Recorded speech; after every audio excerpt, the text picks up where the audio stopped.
sentro. Hindi na imposible para sa mga preso ang makigunita ng undas ngayon. Maging sila kasi pwede na ring masilip ang puntod ng kanilang mahal sa buhay. Kung paano, narito ang report ni Carla Lim. 11 taon nang nasa bilibid si Bong, kaya naman nang mamatay sa sakit na diabetes ang kanyang ina ay wala siya sa tabi nito. Pero laking pasalamat niya dahil nasilip niya ang ina bago ito ihatid sa huling hantungan. Sa pamamagitan ng idalaw, para na rin daw siyang nakadalo sa burol ng kanyang nanay.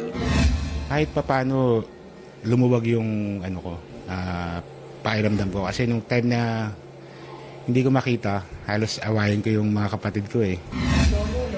Sa kulungan na rin nakiburol si Dennis nang mamatay ang kanyang pinsan. Gamit ang laptop, muli niyang nakita ang kanyang pamilya. At ngayong undas, nakaschedule na rin sila at iba pang mga inmate na makikiidalaw sa mga puntod na mga pumanaw na mahal sa buhay. 7 taon na po ako nakakulong eh. Bali 7 years na po. So, bukas mo lang siya ulit. Kung loloobin, makikita mo yung nicho niya bukas. Bukas makikita ko po dito sa Manila South. Nakipag-ugnayan ng pamunuan ng Bureau of Correction sa mga kaanak ng inmates na pupunta sa mga sementeryo. Katulong ang ilang NGO, pahihiramin sila ng laptop at broadband na dadalaw sa mga puntod. Tama yun, basta merong namatayan, automatic pinapaidalaw namin yan. Iburol lang din ang tingin.